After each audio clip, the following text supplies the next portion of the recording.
네, 하나님을 아는 것이 우리의 힘입니다. 한 주간도 평안하셨습니까, 교회 여러분? 오늘은 성경은 드라마다 9번째 시간, 사막 왕의 오심, 그 중에 예수님의 하나님 나라 사명 2번째 시간을 함께 나누겠습니다. 우리가 성경을 드라마로 읽고 있습니다. 하나님이 자신의 나라를 세우신 창조의 이야기에서 시작했고요. 반역에 일어난 타락의 이야기를 거쳐서 하나님의 구속의 시작인 왕이 이스라엘 택하신 이야기를 했습니다. 막간에서 예수님이 오시게 된 배경을 우리가 살펴보았는데 끝을 기다리는 하나님 나라 이야기가 신구약 중간기를 통해서 우리가 살펴보았습니다. 이제 우리는 왕의 오심, 구속의 성취, 주님이 이 땅에 오셔서 십자가를 지시고 부활하신 사건들을 살펴볼 차례입니다. 왕의 오심, 구속의 성취, 예수님의 하나님 나라의 사명에 관한 이야기와 십자가 부활 승천 오순절 이야기가 두 파트로 크게 나눠져 있는데요. 오늘 우리는 파트 1에서 우리가 지난 시간 갈릴리 안에서의 예수님의 사역들을 살펴보았죠. 그런데 예수님이 굉장히 큰 인기를 얻다가 갑자기 사람들에게 배척을 당하는 상황까지 우리가 살펴보았습니다. 예수님은 그럴 때 어떻게 행하셨을까요? 예수님은 거기서 공동체를 모으시고 갈릴리 밖을 여행하신 다음에 예수님이 이 땅에 오신 궁극적인 목적, 예루살렘을 향해서 가는 그 이야기가 계속 진행됩니다. 오늘 함께 살펴보시죠. 배척을 당하신 예수님께서 공동체를 모으시는 일을 합니다. 어디에서요? 언제요? 갈릴리 사역 초기에 갈릴리에서 그렇게 하시죠. 마태복음은 유대인을 대상으로 쓴 복음서다, 이렇게 우리가 이해하고 있습니다. 여기에 보면 우리가 조금 의아해한 부분이 나옵니다. 주로 예수님께서 이스라엘 안에서 공동체를 형성하려 하는 모습이 보이기 때문에 그렇습니다. 가나안 여인이 자기에게 긍휼을 베풀기를 원했을 때 아들에게 줄 떡을 개에게 주는 것이 합당치 않다라고 예수님께서 모멸차게 이야기하시죠. 더불어 제자들에게도 이렇게 말씀하세요. 예수께서 이 12를 내보내시며 명하여 이르시되 이방인의 길로도 가지 말고 사마리아의 고을로도 들어가지 말고 오히려 이스라엘의 집에 잃어버린 양에게로 가라, 이렇게 말씀하시는 거죠. 여러분, 사랑이 풍성하신 예수님의 이러한 말씀과 태도는 조금 뜻밖이지 않습니까? 우리가 이 예수님의 모습을 이해하려면 1세기 이스라엘 사람들이 가졌던 선지자적 소망이 무엇인지를 알고 그 상황 속에서 읽어야 합니다. 이스라엘의 선지자적인 소망이 무엇이었을까요? 1세기 이스라엘이 처한 상황은 원래 그들이 하나님의 다스림 아래 살아가는 민족으로 부르심을 받고 선택을 받았습니다. 그렇지만 그들이 부르심을 받고 택함을 받은 그 일, 하나님의 다스림 아래 살아가는 그 일을 실패하고 말아요. 그래서 하나님께서 그들을 심판하시고 그들을 흩어버리시죠. 가장 대표적으로 바벨로니아로 포로로 갑니다. 그럼에도 불구하고 하나님께서는 이들을 회복시킬 것을 약속하세요. 다시 모으실 것이라고 약속하는데, 특별히 에스겔서 36장 37장에 보면 그 내용이 자세히 나옵니다. 다윗을 목자로 이스라엘의 양떼를 다시 모을 것이라고 예언을 하십니다. 모은다는 것이 무엇일까요? 그들은 기본적으로는 그들을 다시 팔레스타인 땅으로 돌아오게 할 것이라는 생각을 했을지 모릅니다. 그러나 하나님의 궁극적인 의도는 이 잃어버린 백성들을 예수님 자신에게로 모은다는 것을 말씀하고 있었습니다. 즉 예수님과 함께 성령님을 통해서 하나님 나라의 삶에 참여하게 하는 것이 하나님의 목적이었던 것이죠. 그래서 마지막 때의 구원이 어떻게 이루어지는가를 우리가 기억해야 할 필요가 있습니다. 택함받은 사람들, 그 사람들로부터 시작될 것이지만 그러나 이스라엘에 한정되지 않을 것이라는 것이 하나님의 원래 목적이었던 것입니다. 이스라엘이 먼저 구원을 얻지만 나중에 빛된 이스라엘을 통해서 이방 모든 민족이 구원을 얻게 하는 것이 하나님의 의도였던 것이죠. 에스겔이나 이사야 선지자가 이런 예언을 많이 하는데, 많은 민족이 내가 여호와인 줄 알게 될 것이다. 어떻게요? 이스라엘이 이방의 빛이 되게 하심으로써 결국 택함을 받은 백성, 곧 이스라엘이 유배가 된 것은 그들이 이방의 빛이 되라는 부르심을 따르지 못했기 때문에 생긴 결과였던 것입니다. 공동체를 모으시는 예수님은 이렇게 선포하십니다. 이스라엘 회복이 시작되었다라고 선포하십니다. 예수님의 말씀에 담긴 선지자적 소망을 가장 명확하게 살펴볼 수 있는 것이 마태복음 5장에 있는 말씀입니다. 너희는 세상의 빛이라. 산 위에 있는 동네가 숨겨지지 못할 것이요 이러므로 집안 모든 사람에게 비치느니라. 이같이 너희 빛이 사람 앞에 비치게 하여 그들로 너희 착한 행실을 보고 하늘에 계신 너희 아버지께 영광을 돌리게 하라. 이렇게 말씀합니다. 새롭게 모인 하나님의 나라 제자 공동체, 이것은 회복되는 이스라엘의 시초가 될 것이라는 것을 예수님이 말씀하십니다. 이스라엘이 새로워질 것이라는 이사야의 예언이 성취되고 있는 것입니다. 그 공동체의 시작은 복음이 선포되고 그 복음에 대한 개인들의 반응을 통해서 시작이 됩니다. 예수님은 하나님 나라의 복음을 선포하셨습니다. 그리고 이 복음을 들은 개인들은 회개와 믿음으로 반응을 하게 됩니다. 예수님의 부르심에 반응했던 사람들의 두 가지 유형이 있는데, 한 가지는 집과 마을에 머물면서 부르심에 반응한 사람들입니다. 이들은 예수님의 그 삶을 살아가면서 구별되게 거기에 살았죠. 그렇지만 그 일부는 모든 것을 버려두고 예수님과 함께 다니며 사역을 했습니다. 예수님께서는 그들 중에 12명을 택해서 사도라 임명하셨어요. 왜 12를 택하셨을까요? 이것은 이스라엘의 12지파를 상징하는 새로운 민족의 핵심으로서 그들을 선택했다는 것입니다. 그런 의미에서 예수님께서 당신을 따른 제자들 중에 12명을 택해서 사도로 임명한 것은 예수님의 상징적인 선지자적 행위라고 우리가 볼 수 있습니다. 예수님께서 사도를 세우신 이중적인 목적이 있어요. 하나는 자기와 함께 있게 하려고 그러셨습니다. 하나는 보내사 전도도 하기 위해서 예수님께서 선택하셨습니다. 함께 있다는 것은 그분을 지켜보고 말씀을 듣고 그분의 삶의 방식을 알아가고 배운다는 것입니다. 이렇게 예수님께 가르친 내용을 우리가 가장 명확하게 핵심적으로 볼 수 있는 것이 마태복음 5장에서 7장까지 나오는 산상수훈이죠. 보내사 전도를 하게 하려고 하는 목적으로도 예수님께서 사도를 세우셨는데, 구체적인 행동으로 예수님의 선교에 참여하도록 하는 것이죠. 제자 공동체에게 예수님의 사귐 가운데 있다는 것, 그것은 그분의 사명에 적극적으로 참여하고 있다는 것을 뜻하기도 합니다. 예수님이 세우신 공동체, 불러 모으신 공동체는 죄인들과 버려진 자들조차도 환영받는 공동체였습니다. 하나님 나라의 공동체, 그 안에 포함된 이들에 우리는 주목해야 합니다. 예수님은 자신을 의사로 비유하셨어요. 건강한 자에게가 아니라 병든 자를 치료하는 그런 의사로 자신을 비유하신 것이죠. 그래서 예수님의 사역의 대상은 의인이 아니라 죄인들이었습니다. 심지어 바리새인들은 이러한 예수님을 세리와 죄인의 친구라고 손가락질하기도 했습니다. 유대 사회가 배척했던 이들이 하나님 나라 안에 들어오라는 예수님의 따뜻한 환영을 받고 있는 것이죠. 예수님이 주목한 사람들은 우리가 주목해야 할 사람이기도 합니다. 누가복음에 살펴보면 예수님이 특별히 주목하신 네 그룹이 있는데요. 죄인들, 세리들, 창녀들, 가난하고 병든 자들입니다. 이들은 유대 사회의 주변부에 있던 사람들이 하나님 나라에서는 환영받지 못했던 사람들입니다. 그러나 하나님 나라에서는 환영을 받고 있다는 것입니다. 두 종류의 행동을 통해서 이들을 환영하고 예수님께서 환대했는데요. 한 가지는 식탁 교제를 통해서, 한 가지는 치유 사역을 통해서 그 일을 하셨습니다. 예수님께서 아주 포용적인 식탁 교제를 하셨습니다. 이것은 메시아의 왕국잔치에서 그들이 결코 배제되지 않을 것을 보여주시는 예수님의 사건이었습니다. 또 한 가지는 치유 사역을 통해서 예수님께서 그들을 환대하고 있는 모습을 보여주시는데요. 치유 기적 역시 예수님이 유대사회 주변부에 있는 이들을 하나님 나라에 받아들인다는 사실을 보여주는 아주 명확한 상징 행동이었습니다. 예수님께서는 비유로 하나님 나라에 대해서 계속해서 설명하십니다.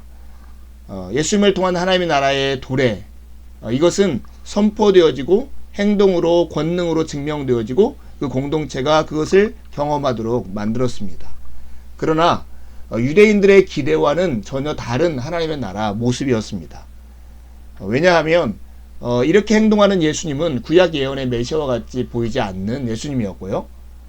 그리고 예수님이 그렇게 행동한다고 해서 그렇게 많이 바뀌지 않은 세상의 모습을 그들이 보았기 때문에 그렇습니다. 심지어 세례 요한조차도 감옥에 갇힌 상태에서 제자들을 보내서 예수님께 이런 질문을 하잖아요. 오실 그이가 당신이 오니까 우리가 다른 일을 기다리오리까? 제자들의 안에 있는 질문은 이것이었습니다. 선지자들의 약속이 예수님 안에서 어떻게 성취되고 있는가 하는 것이었습니다. 이러한 배경 속에서 예수님께서 비유를 통해서 하나님 나라를 가르치시는 거죠. 하나님 나라는 무엇과 같으니, 마태복음에서는 천국은 무엇과 같으니 이렇게 비유를 말씀하십니다. 예수님이 비유를 말씀하신 이유들이 있어요. 그것은 기대하지 않는 방식으로 나타난 하나님 나라의 비밀을 설명해 주려는 목적이었습니다. 그런데 비유의 역할은 두 가지로 상반되게 나타납니다. 한 가지는 그것을 믿음으로 받아들인 사람에게는 하나님 나라의 본질을 이해하도록 돕는 역할을 했고요. 한편 믿지 않으려는 이들에게는 그 진리를 감추는 역할들을 했습니다. 우리가 비유를 읽을 때 꼭 기억해야 할 하나님 나라의 비밀에 대한 예수님의 네 가지 통찰을 꼭 기억해야 하는데, 한 가지는 하나님의 나라가 한꺼번에 오지 않는다는 사실입니다. 두 번째는 현재에는 하나님의 나라가 저항할 수 없는 권능으로 오지 않는다는 것입니다. 세 번째는 하나님의 나라의 마지막 심판은 미래의 일로 유보되어 있다는 사실이고요. 네 번째는 하나님 나라의 완전한 계시가 연기된 것은 현 세대 동안 많은 사람들이 그 안에 들어오도록 하기 위해서인 것입니다. 여러분은 마태복음 13장과 마가복음 4장에 나와 있는 비유를 이러한 맥락에서 읽어보시면 하나님 나라의 비밀들을 우리가 더 명확하게 알 수 있을 것입니다. 예수님께서 이렇게 비유를 가르친 다음에 이방 지역으로 갈릴리 밖으로 나가십니다. 갈릴리 밖으로의 여행, 왜 그랬을까요? 그것은 예수님에 대한 적대감이 매우 심해졌기 때문이었습니다. 예수님의 능력을 보고서는 참으로 메시아라는 생각이 그들 안에 들었습니다. 그러나 그들의 기대와 맞지 않는 예수님의 모습과 또한 예수님으로 인하여서 바뀌는 세상의 모습을 보면서 그들은 또한 예수님을 배척했습니다. 갈릴리 밖으로의 여행 중간에 우리가 기억해야 할 중요한 두 가지 사건, 우리가 익숙한 사건이 있는데, 하나는 베드로가 예수님을 메시아로 고백하는 사건이고요. 한 가지는 예수님의 변화산 사건, 즉 예수님이 변형되어 신적 영광을 보여주시는 사건입니다. 예수님이 갈릴리를 떠나게 된 배경은 따르는 무리들과 관련되어 있습니다. 예수님이 따르는 무리들과 관련되어서 봉착한 두 가지 중요한 문제가 있었는데, 한 가지는 잘못된 열정에 사로잡힌 사람들 때문이었습니다. 그들은 예수님의 능력을 보고서 예수님을 정치적 메시아로, 마치 마카비처럼 예수님을 내세우려고 했습니다. 다른 한편은 자기들의 기대와 맞지 않는 예수님의 모습을 보면서 예수님께 환멸을 느끼고 예수님을 반대하는 사람들 때문에 그랬죠. 그래서 예수님께서 갈릴리를 떠날 수밖에 없었습니다. 갈릴리의 북쪽 이방 지역으로 이동하시고 제자들을 가르치는 일에 집중하시게 됩니다. 이런 배경에서 특별히 정한 음식과 부정한 음식, 이것에 대해서 바리새인들과 하는 논쟁은 예수님의 이 의도를 명확하게 보여줍니다. 바리새인들에게 음식법은 그들을 분리하고 하나님의 뜻에 순종하는 매우 중요한 내용이기도 했습니다.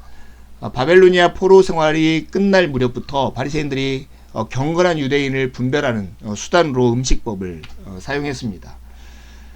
그런데 예수님은 이 정결규례의 참된 의미를 회복시키시는데요. 무엇이 정하고 부정한 것인가에 대해서 마가복음의 논의는 예수님이 부정한 이방 땅을 향해 출발하시는 이야기의 털을 닦아주기도 합니다. 예수님은 누구실까요? 갈릴리 밖에서 예수님이 하신 행동을 통해서 이 모습이 분명하게 드러납니다. 베드로의 신앙 고백이 그 사건의 중요한 단초를 제공하는데, 가이사랴 빌립보에서 예수님께서는 나를 누구라 하느냐라고 물으십니다. 그때 사람들의 대답은 세례 요한, 엘리야, 선지자 중에 하나, 이렇게 대답을 하죠. 그때 주님께서 제자들을 향해서 너희는 나를 누구라 하느냐 물었고, 베드로가 주는 그리스도시니다라고 답을 합니다. 주는 그리스도시요 살아계신 하나님의 아들이라고 하는 고백을 드리는 거죠. 이 베드로의 고백은 복음서에 매우 중요한 전환점이 됩니다. 이때부터 예수님께서 당신이 고난당하시고 부활하실 것을 말씀하셨기 때문입니다. 여러분, 그리스도라는 말의 용어를 정확히 아십니까? 그것은 구약의 히브리어로는 메시아고 그 원래 의미는 기름 부음을 받은 자라는 뜻입니다. 구약 시대에는 이것을 특별한 직책을 주고 정한 임무를 수행하도록 하나님이 택하시고 준비시킨 사람, 이런 의미를 가지고 있었습니다. 근데 예수님이 오실 당시 신구약 중간기에는 이 의미가 좀 더 발전해서 하나님이 그의 나라를 회복하시기 위해서 정하신 인물, 그 인물을 가리키는 칭호로 메시아 이렇게 얘기했습니다. 이들은 마카베 혁명을 경험했기 때문에 특별히 이 메시아에게는 정치적 군사적 기대를 가지고 있기도 했습니다. 예수님은 그래서 이 그리스도라는 말을 본인을 가리키는 호칭으로 잘 사용하지 않고 다른 이름들을 사용했는데 하나님의 아들이나 특별히 인자라는 말을 사용했습니다. 제자들에게는 메시아라고 하는 말을 아무에게도 말하지 말라고까지 말씀하세요. 왜 그랬을까요?